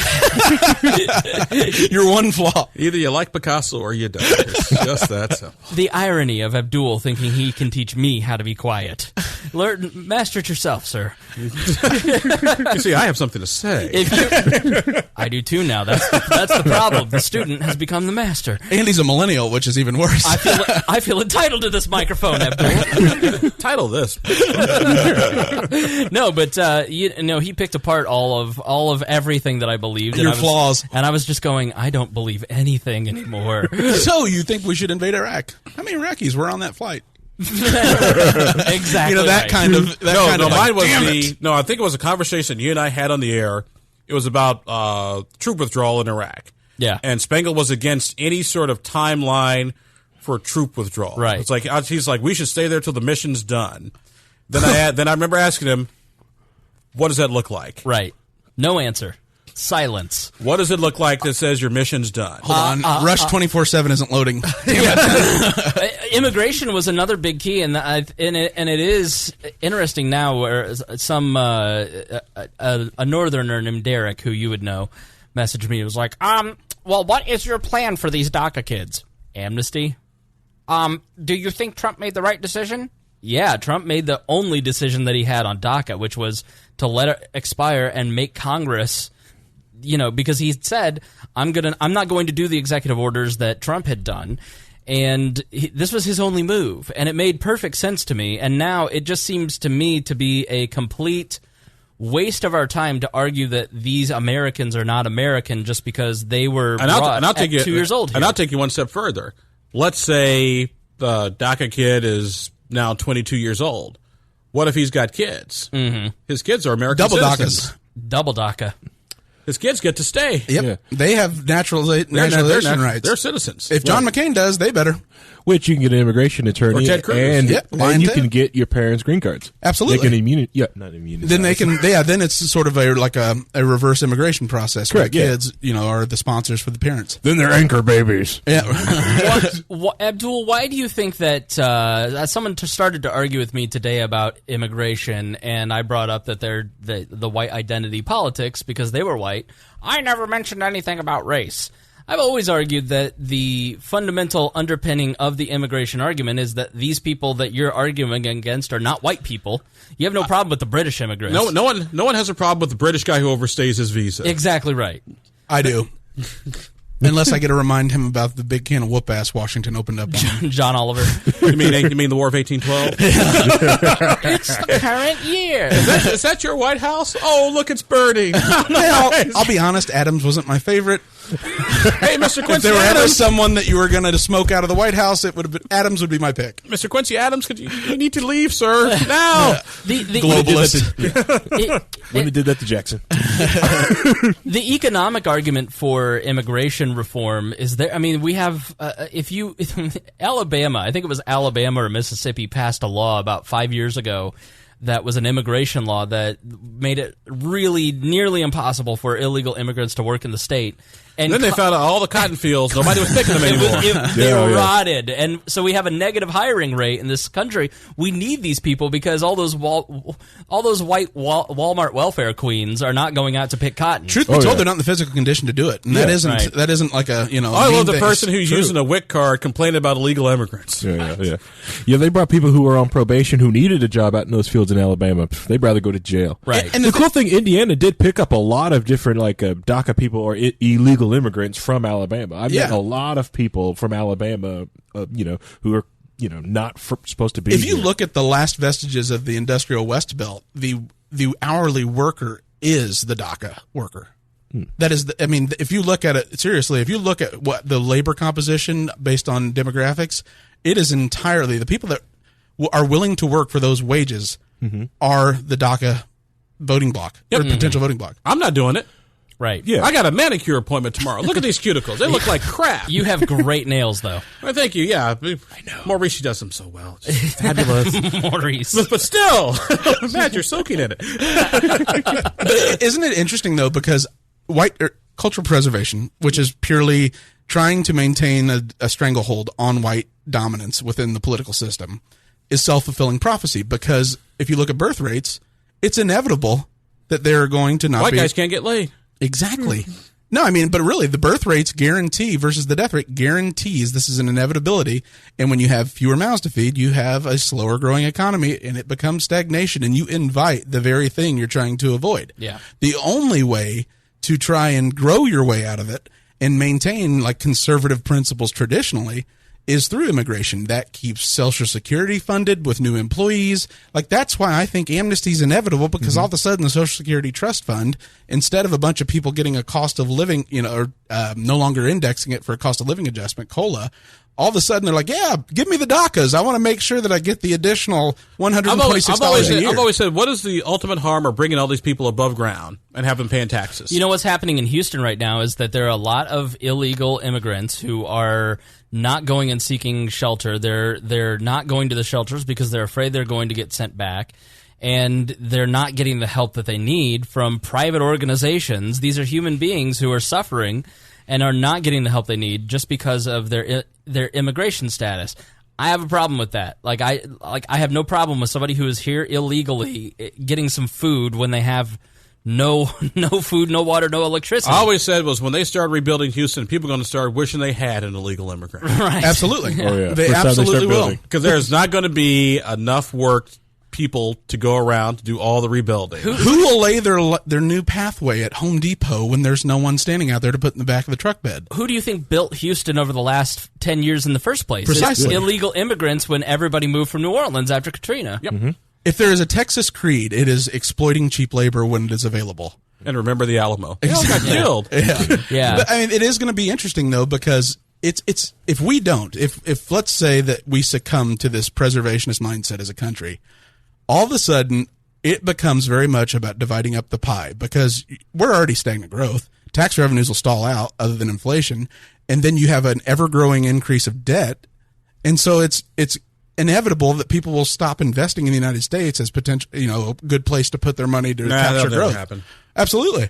I mean, you're saying if you look at the development of BRIC countries, that's where the money will flow, because that's where the returns will be for investment. Because we got running water and no plague. No, I mean, we're much better. I want to invest in Bangladesh. Good luck with that cyclone that's coming. True, but I mean, you will see it in places that are more economically stable that are developing. Like, you'll see it as the tide changes in places like Brazil and some of the South American countries, provided their political institutions evolve. yes. But India Yes, is I- ripe for growth. they're still stable until they become Venezuela. They get some crappy socialist person in charge in 20 years. They didn't Absolutely. nationalize everything. Right, but I mean, we're talking in 60 years. Yeah, Have you- but of course, if My China- brain will be in a jar. I'll be uploaded to Skynet. Sounds like a you problem. Yeah, it sounds like a you people problem.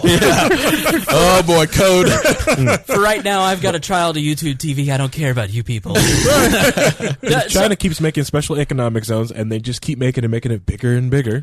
I'll give it to them. But with that still looming communist government over there, that as long as they don't touch any of the special economic zones, maybe They're only possibly. communist in tactic. They're not communist in ideology. No, they're But- communist outside the special economic zones. Yeah. But think about in China. You built all these buildings to keep all these people working, but now there's no one living there. Right. You just Yeah. So you inevitably start becoming imperialist and sending those workers to go build in Africa, like they're trying to do right now, and correct. build the Silk Road. Correct. Well, they also need the black women over there because there's not enough women in China. That one-child policy really screwed over them. Correct. So the Chinese businessmen are going over in Africa getting black So they women. want the one baby daddy policy. Yes. I don't think they're going to brand it that way. I think that might fail. I want one baby mama, please so cold. It's okay, though, because Asians out earn whites, so everyone can make fun That of is them. racist. Abdul, those black lives You like people. you like the shrimp fried rice? Your favorite president was FDR, wasn't it? I'm a Teddy Roosevelt kind of guy. Shocking. Now, I'm going to charge up San Juan Hill. All right, everybody freeze. that is a really... Now, Abdul, does this mean that you are just an open borders type of guy? Yes, but I always have been. Okay. I believe people should be able to freely go back and forth across your borders. Well, I mean, you believe grew up in that Yeah, I type believe of- in free trade and open borders. Because I'm a firm believer that healthy economic environments are what brings you world peace and stability. Yeah. Because people don't go to war when they trade with each other. Because everybody has economic interests. I don't go to war with my trading partner. But we have welfare. All these people will come over here and steal our welfare if we open up the borders. No, not really. Just so you can't get on it. Yeah, you already have to wait 5 years. Yeah. Yeah. But they go to our hospital and they use our medical doctors. And Really? then we have Well, to when pay I for went it. over to IU and checked out the emergency room, I didn't see a whole bunch of people from Botswana sitting in there, That's actually an important point to make. Hanging out. Their lack of trust in institutions because of the illegal status. Who's they? So any illegal immigrant, anyone that's here illegally, They're more likely to stay away from the emergency room. exactly. Right. But that breeds mistrust and fosters the whole mindset of not wanting them here. Because they don't participate, it looks like they're reclusive, or it looks like they're secluded to the people that they are. They don't look to institutions for justice and support. They look to their community, and also too the cultures that they come from, the institutions you can't trust because they're even more corrupt than what we have here. And who do those people tend to vote for? Yeah, because you got to pay the bribe, to the police, to the federales. Exactly, they've never experienced slightly corrupt institutions. Now, And the thing is too, to piggyback on that, because I believe with free trade, open borders, you improve the quality of life in the places where people are, so they don't want to leave. Right. But Greg, Harry, Superfan Stone says welfare has to be abolished first. Welfare has to be abolished. Right. Well, first of all, You'll never see that. well, first of all, let's define exactly what welfare is. What are we talking about? Income assistance Such as in the form of programs.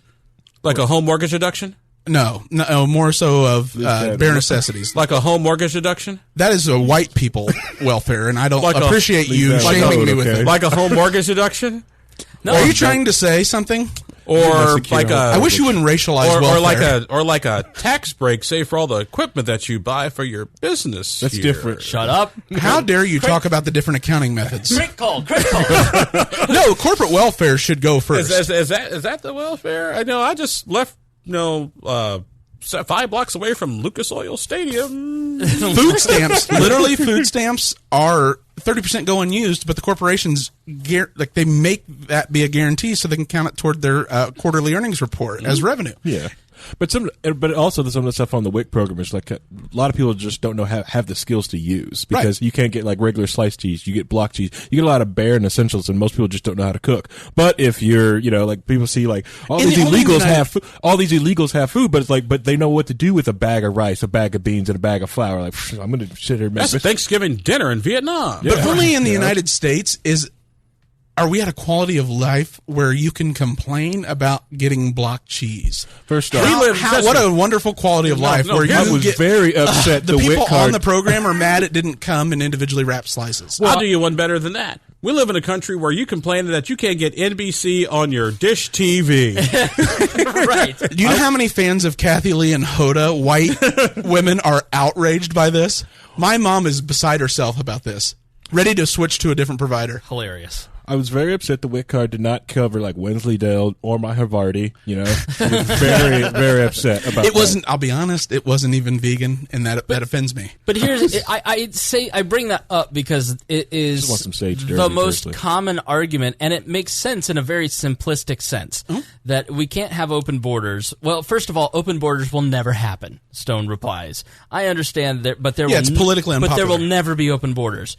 But the argument against open borders is It's a magnet. we have to get rid of welfare first. Yeah. But that welfare is never defined, and when you actually do what Abdul just did, which is what kind of welfare are you talking about? White people. Which Code. is which That's is what I said. Define it. What's a student aid? sure. And here, I'll do you one better. If usually when most people say the definition of welfare is we're paying people not to work, then what is a farm subsidy? That's a price floor that helped FDR win Democrats for years. What's a farm subsidy? Abdul, you're making the white people in the room uncomfortable. What's a farm subsidy? We just want to get rid of the minority welfare.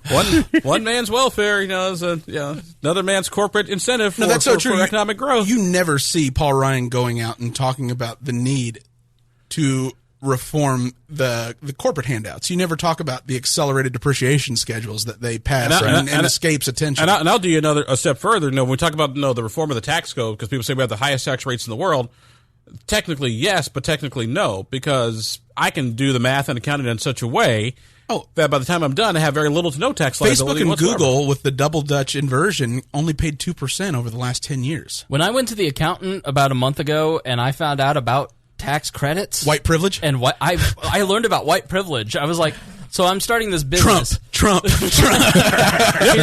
He's like, no, you made all this income, but you can write off all the losses. I go, but I didn't have any losses. And he goes, did you buy equipment for your podcast? I was like, only like 30 grand's worth.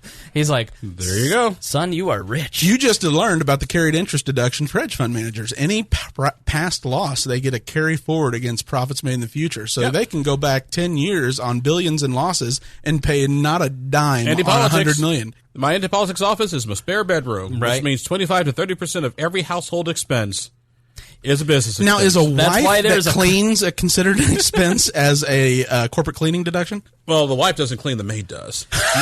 But you are. That's why you were looking at a curtain rod across my living room. All right, so let's start wrapping up. Let's at the end of the show. Is there anything else that we should cover? Oh, it's almost 9 o'clock already. Yeah, that's why this show went by a lot faster than the last one I did. Oh, that's because Harry's here. Yep. You feel more comfortable, don't you? My brother. Yeah. Now they're black shaming us. Right. I feel excluded. No, if we all went to black shaming, we'd strip down. We've already seen a libertarian do that once. Let's not relive that on, You look like a piece of cactus fruit on that stage wearing a thong. Greg, anything that we missed? I would ask, do you see that we're in just a weird climate, right? So it's different where, the demographic composition is changing American politics. It's going to be uncomfortable for everybody. And I don't think it's going to normalize anytime soon, in my opinion. Do you see it normalizing? Do you see a sort of realignment of American politics? I see the realignment as this. It's going to be those of us who get it and the people that don't. We're always going to be outnumbered. That is going to be the new realignment. But we're going to be outnumbered. Then we need to start procreating more. Ladies, my number is 317. Abdul's happily married, so don't contact him. Minority applicants are encouraged to apply to Dear Leader, by the way. No, but I do think we're split into basically it's the people who get it and the people who don't. Mm-hmm. And the problem is what are we going to do with our unskilled labor? That is going to be the big issue. And as part of the debate that some people have about the old basic income guarantee, which is a Milton Friedman idea, which sometimes when I kind of think about philosophically, I'm opposed to it, but the practical side of my nature says, you know what? Maybe we ought to think of... Me too. I'm all for it, and to get rid of every other program. Think of something so, even though you were an idiot and dropped out of high school and you shouldn't have, we don't necessarily throw you to the wolves, so to speak. We're going to auto-deduct actually housing, food, and health care. Actually, what it reminds me of, it's a topic I brought up on the show once. This is the old WXNT days, and Chris, you might remember this. Is for a certain segment of the population, it's like, okay, we as a government will guarantee you a basic income, but you still got to work for it. So we are going to match you and what you do to a family that does not get a basic guaranteed income. What?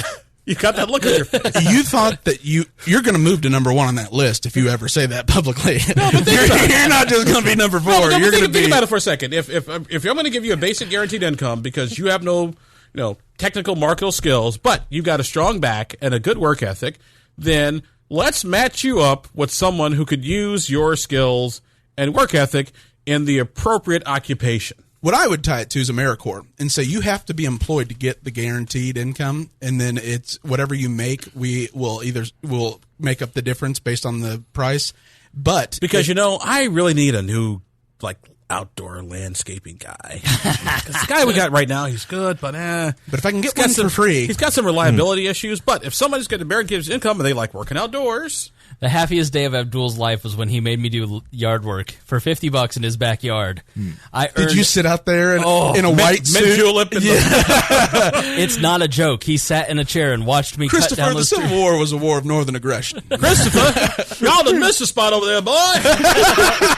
Old Belvedere, come here, boy. He's like, I don't know why I was afraid to move to Indianapolis. This is great. I've got my own boy. That's why slavery's fucking awesome. He goes, reparations. There's Spangle out there with the lawnmower. Oh, my God. This was Swing low, sweet chariot. This is probably about 2007. 2006, 2007. I was so broke. Do you know how many people would cheer that today if you put that out on Indie Politics? In social media, that would be quite the phenomenon. Somebody's calling my name. Yes. Libertarian is sounds like like Jesus. I asked where he got that whip, and he was like, "That is none of your business." That's a family Do you know issue. Melissa? All right. That's actually bought on Amazon. Thank you. Final thoughts for this episode. Harry, why don't you show Abdul how it's done? He's just so excited about white He really is. the white man. And just for the Harry, when they do any reparations, don't take a check. Do direct deposit. That way it doesn't go anywhere. Make sure you get your own Spangle. It's okay. I got deposits in 3 different banks. Trust me, I'll do direct deposit. Harry is the most financially responsible member of Wall. Not even a joke. I'm liking this young man. It was great. it was awesome to get a call from the bank and it was like, well, thank you for being a member for 15 years. It's like, you're welcome. No, this is your illegitimate son that you did not know you had. I think I met your mother in East St. Louis. She was dancing on stage. The one thing I do, like, I really do like Abdul on here because I've listened to his stuff for years, and it was really cool to listen to it and hear him validate a lot of different talks, different things that I've heard from my father and my grandfather throughout the years about, one just trying to carve out and just be black here in the United States. Just be your freaking self, and I am myself. But like that same talk that his dad was telling me, like, you need to go be with your people. I had the same one. I remember my dad was telling me, like, Harry, you need to learn how to be humble. What? All right. That's a little different than saying, little Abdul, I need you to be a little more black. Just a little bit more. no, We're my getting ready to go family- back to the States, and I don't want you to be, ostracized at school. It's like, son, just try. Well, yeah. Well, like what a lot of people don't understand is like I said, I tell people, like, I'm an IPS survivor. I went to Indianapolis Public Schools. Played golf. I went to Northwest High School. Played golf. boy. Played golf. I know, right? Shocker, right?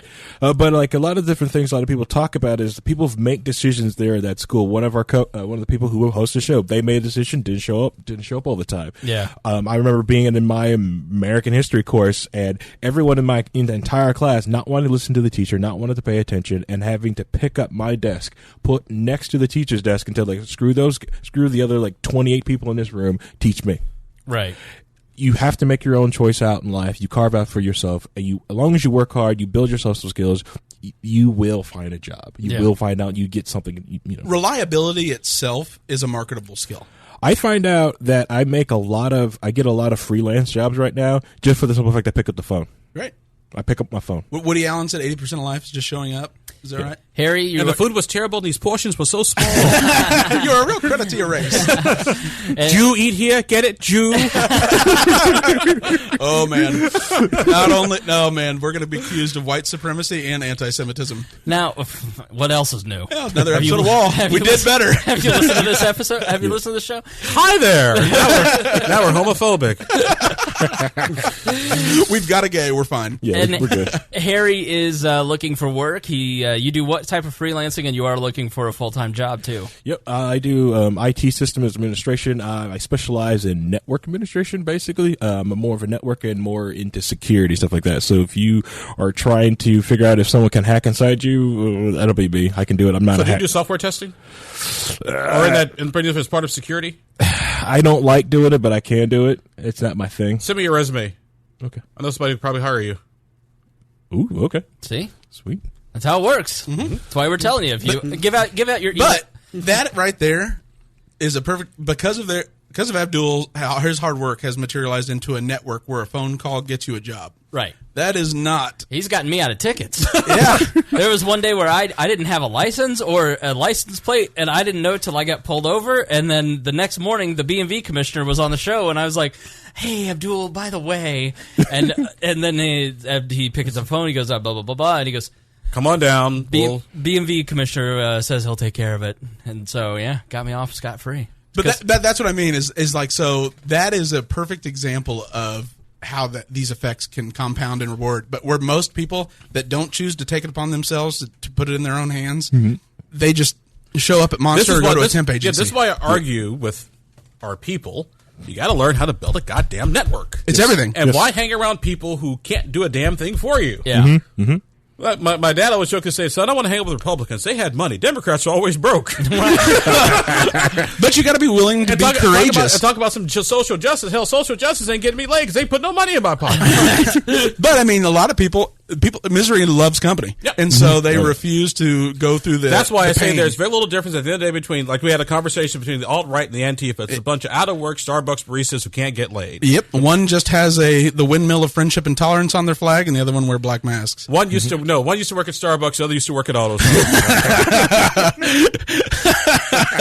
Well, we won't be getting AutoZone as a corporate sponsorship. They're the official auto service provider of the Nazis. I said used to because they couldn't stay at AutoZone or Starbucks. Yeah, they couldn't show up. It was too much for them. Couldn't show up, couldn't spell names. Exactly, and that's the real problem. That's the level of pride like these people have, like of their own craft and their ability to provide is, it's so ridiculous. I should have to show up every day for a job where they pay me to be there and listen to what they tell me to do. Right. That's Crime against offensive. humanity. Yeah. Well, it's even sometimes you get with people who actually have skills. Like, you don't even believe how many IT techs I've met that are very stagnant in their skill set. Like, this is what I've done. Pascal will be here. People who need Pascal always in the future. Like, no one's using that right You're now. outdated.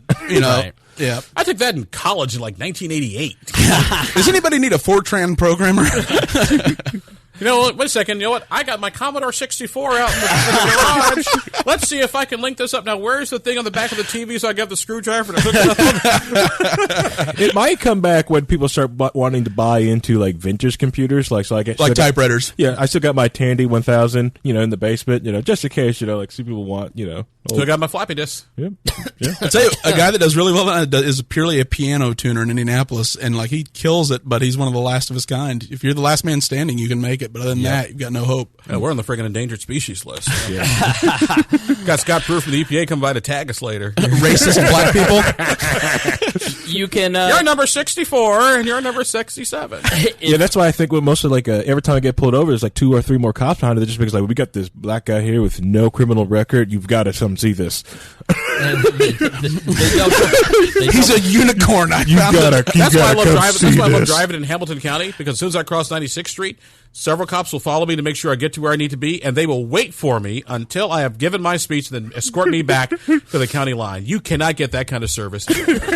Yes, except for Hendricks, Morgan, Hancock, and Johnson. And I think we need to talk about racial profiling, Abdul. You're being followed. But you know what? When you look this good, you don't mind being profiled. I love the police escort. It's fantastic. If you want to get to Harry, if you want to offer him a job, it's price@wearelibertarians.com. Now, this is your chance to mention anything that you missed on the show, or if you can muster it, shameless self-promotion where people can find you. The easiest place to find my work is indiepolitics.org. That's where I do a lot of my stories. We were podcasting before podcasting was cool. We figured out a way to sell it and monetize it before everybody else did. So that's where you get news information. Also, read my work at WIBC.com. Actually, just Google search Abdul-Hakim Shabazz. Yep. That's really all you need. And to Abdul do. at Large, the show. Abdul at Large. And look for me at the law firm of Lewis & Wilkins and Ivy Tech, University of Indianapolis. Reasonable doubt for a reasonable fee. If we can't get you office because you ran out of money, dial 1-800-LAWSUIT. Wait, you took the bar here in Indy? Apply for what's called reciprocity. Did you? Yeah. I thought you didn't want to have to. I just need my reciprocity. Well, when we talked about this Reparations. you know those R's.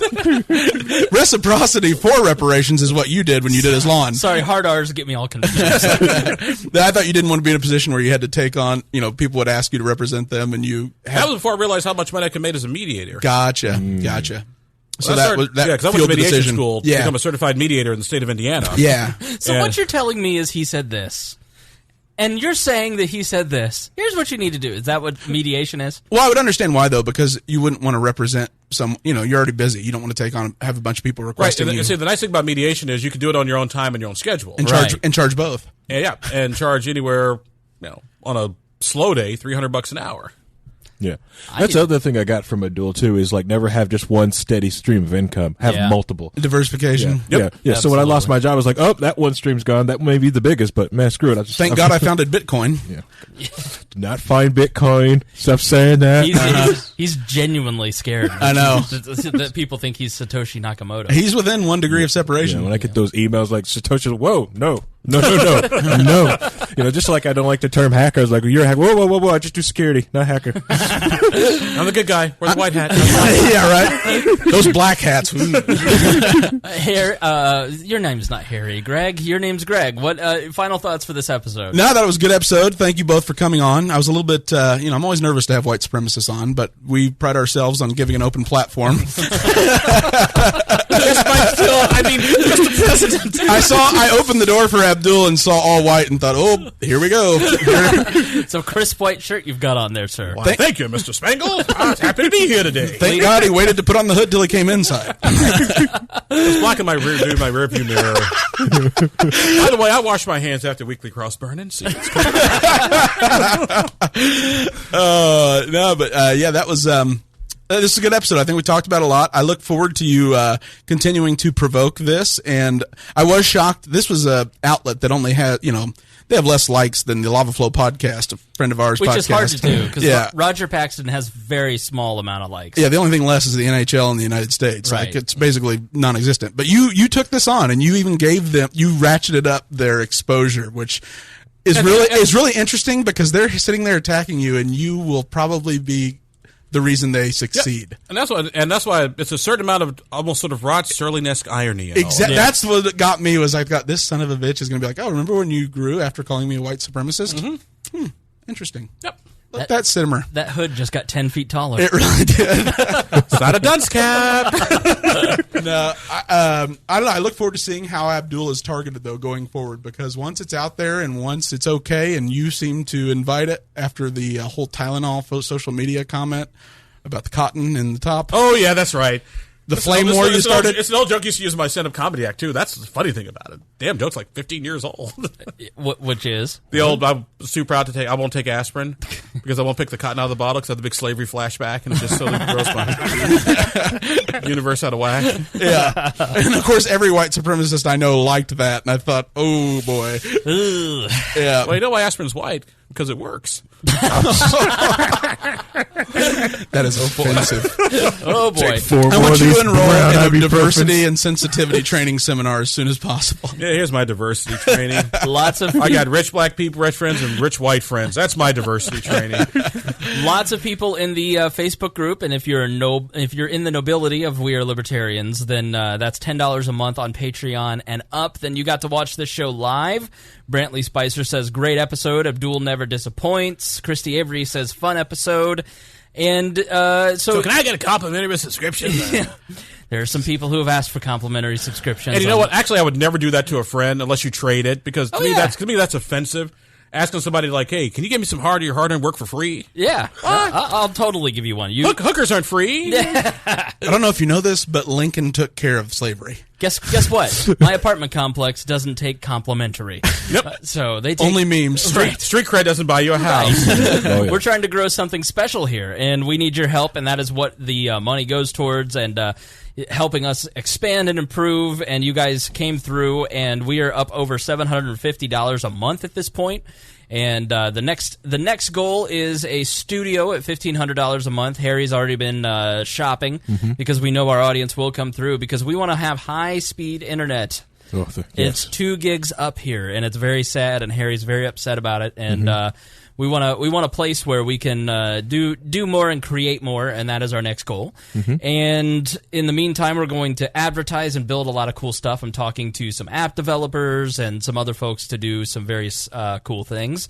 And you guys are making that possible by joining us at Patreon, patreon.com/wearelibertarians. You've got an option for $1, $5, $10, $25, and $100.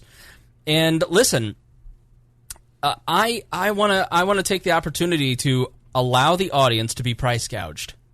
So if you've made it this far into the episode, You're going to Irma our audience? I'm going to Irma and Harvey the shit out of our audience. We have beautiful posters that are autographed by me and Kat and Harry and Greg, and I will sell you one of those posters for $100. You can buy one of those posters autographed. I'll throw in a second one because I'm generous and thorough. At a twofer. $100. The PayPal address is chrisspangle@gmail.com or paypal.me/wearelibertarians. $100 and you can get 2 posters. So if you want to be price gouged, you can send us your cash. It's voluntary. It's voluntary price gouging. It is. But I'm offering up this special service. I want to give you guys an opportunity to troll. First is Stone Aldridge, our new super fan, great kid. Amazing guy. He's like 17. He's in Tennessee. He went out and bought a prepaid credit card so he could join. Your entrance to your apartment is all Amazon boxes. I know. Our fan base is, they just go through and blanket buy whatever he puts up. Yeah, Isn't it crazy? Stone has like no job and bought a prepaid credit card so he could donate to us monthly. Sent us a beautiful join or die flag. That microphone. And so here's what I want to say to our audience. Stone is he's so good to us. I want you to personally thank Stone. All right, so here's Stone's phone number. Stone, you and I need to have a talk. Stone's or subscribe to the cheat sheet. Yeah. I think you're missing a D at the end of your name. Stone's phone number is 478-250-6993. You just trumped him. And I want you to text Stone and thank him for his generosity. We appreciate it so much. Secondly, I want to also, I found a group, and I don't know if they're real or not, so I think you guys should go ask if they're real. They claim to be real, but it's on Facebook. It's a page called the Libertarian Socialist Caucus of the Libertarian Party. What? Yeah, exactly. Noam Chomskitarians. So what I did is I went and I rated them 5 stars on Facebook, and I just wrote, great troll effort. I wish I had thought of it. Keep up the good work. And so what I need you guys to do is go to their Facebook page and thank them for their efforts in trolling us and just basically like... The Libertarian Socialist Caucus of the Libertarian Party? Yes. They said, we're not trolls. Are you fucking kidding me? I'm not kidding. I'm not joking. They have 51 likes. So please go. If they're real, it's even funnier if you just thank them for being so funny. Wait a second. The Libertarian Socialist Caucus is about making the tent big enough for people to identify as left libertarians to find a home in the Libertarian Party, not to supplant propertarian viewpoints, but to add them. What the fuck is this crap? Collectivist. The idea is this: we're libertarian collectivists. You know, that's like my college group called Students for Apathy, and then 3 people showed up, so I canceled the damn meeting. Right. So please, that's cool. I'm a banana octopus. What else you got? I think they're a legitimate group. So here's what I want everybody to do: go to their Facebook page and just rate them 5 stars and thank them for being a comedy page, a satire page, and nothing is going to make them angrier than not being taken seriously. So we would appreciate that. And am I being pranked? Well, here's a funny thing: these sons of bitches got the audacity to ask questions before you can join their group. There's a vetting process. You know, at 282 members, I think the question should be: "Thank you for joining. We appreciate it." Abdul, it only takes 1 bad Skittle. God, good Lord, got to pass their test. I also want to thank white people. Jesus Christ. We are the DACAs of their libertarian How movement. you guys have managed to stay in control of this planet for so long? Your day is coming to an end. I'm sorry. There's your cultural appropriation right there. It is. I want to thank now this is not a troll. This is very serious, okay? I want to thank Jeremiah Morrill for 2 things. He runs the Boss Hog of Liberty podcast, which is on the We Are Libertarians Network. The Dakota Davis is his co-host. It's a really funny. Find it on iTunes or go to bosshogofliberty.com. First off, I want to thank Jeremiah for throwing me a birthday party. My birthday is September 9th. That's just here in a couple days. On Saturday. I want to thank everybody who's given me presents and well wishes already. I want you all to go out to my personal Facebook page, donate to Rupert's Kids. I'm doing a fundraiser for Rupert's Kids for my birthday. I'm donating my birthday. And Jeremiah's throwing me a birthday party. But Jeremiah is a generous guy, and I want to thank him for opening up his home to any libertarian from Florida who needs a place to stay. And you just get He's no Joel Osteen, I'll tell you that. No, he is not. So get a hold of Jeremiah, and if you need a place to stay, he will let you. His address is 413 Jenny Lane, Newcastle, Indiana, 47362. But make sure you send him a message first. If you have any difficulty finding it, just go to any of the prominent establishments and ask where he lives, and they will point you to the direction of the unofficial mayor of Henry County. It's MORRELL at WeareLibertarians.com if you need to send him an email. So, all right, thanks so much. You guys are so awesome and so good to us. Thank you, Abdul, for coming on the show. Much appreciated. Hey, plenty of time for me to stop by Nikki Blaine's, have a cigar for our call of the day. Excellent. Oh, and Monday night at Morty's. Monday night at Morty's, we're doing a live show on 9/11, Abdul. That's the show. See, that's the show you should have had me on. Yeah. You should come, and I'll be like, oh, if you would show up and yell Allahu Akbar, I would cry. That was a good idea. We should have had a Muslim on our 9/11 show. Yeah, and then he'd walk in eating like a pork leg, and then drinking with a bacon in one hand and a white woman in the other. You are absolutely encouraged and welcome to come Monday night to Morty's Comedy Joint at 7 p.m. See, 9/11 is a day I kind of go off the radar screen because I don't want to be bothered with people. That's the one day at talk radio I don't listen. See, this is the day when we decided to do a live podcast. There you go. So 9/11, yeah, Christy's right. You can open for us if you want. Do your comedy set. Yes. Just try to not hit any towers. So what else was I going to say? Sorry, I just want to make sure we promoted that. Yeah, no, because we're not good at promoting our own stuff. So, anyways, thank you so much to Abdul for coming on. Thank you, Harry, for coming to my house 2 times this week. You are. The day starts calling you Rochester. We need to talk. Hey, Kingfish. No, Jack Benny. Get it right. I know my Jack Benny. I was raised Rochester.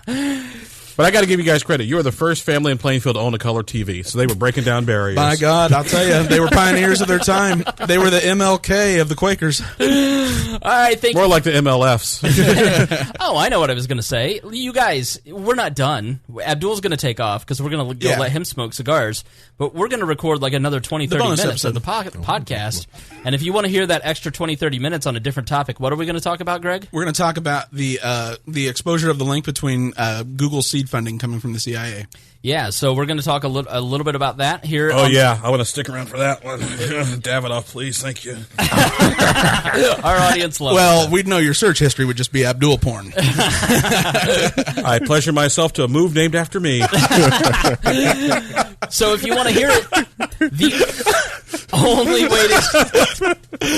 trying to save it. The only way to hear that is if you donate $5 and up a month at patreon.com/weirdlibertarians.com.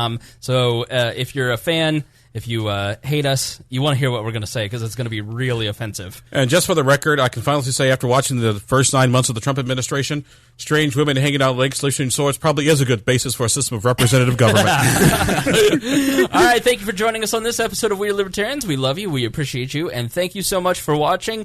And as always, we promise to do better next time. Bye-bye. Nice.